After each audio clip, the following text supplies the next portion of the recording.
अभी संबित जी ने आपको बताया, आज हम भाजपा और एनडीए के सांसद संसद भवन के बाहर इस विषय को लेकर खड़े हुए थे कि नीट और शिक्षा व्यवस्था को लेकर संसद में चर्चा होनी चाहिए, जो कि कांग्रेस नहीं होने देना चाहती।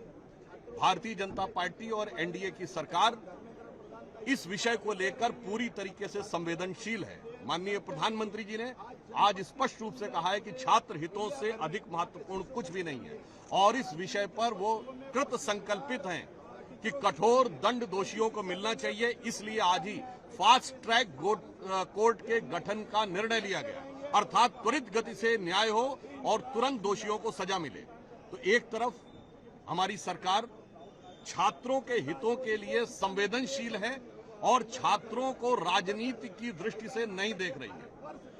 शिक्षा व्यवस्था को उचित और व्यवस्थित करने के लिए प्रयत्नशील है और दोषियों को कठोरता के साथ दंड मिलने के लिए प्रयत्नशील है।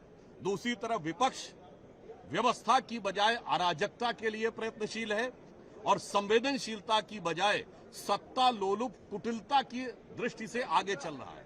अतः बहुत स्पष्ट रूप से हम विपक्ष से कहना चाहेंगे, सदन में चर्चा करिए। जैसा कि अभी इन्होंने कहा, अब सदन प्रारंभ होने वाला है, आइए चर्चा करिए और सारे विषयों के ऊपर खुलकर बात करिए।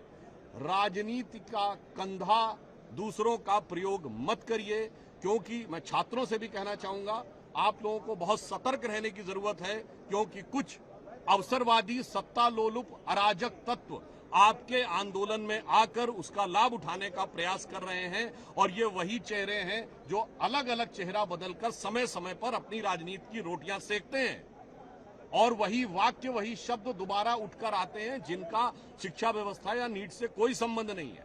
ये वही लोग हैं, वही चेहरे जो कभी सीएनआरसी के समय, कभी किसान आंदोलन के समय, कभी पहलवान आंदोलन के समय, तो कभी अब। तो मैं कहना चाहूंगा, एक ही चेहरे हैं। छात्रों को बहुत सावधान रहने की आवश्यकता है। सरकार पूरी तरीके से संवेदनशील है। फास्ट ट्रैक कोर्ट का डिसीजन लिया गया है।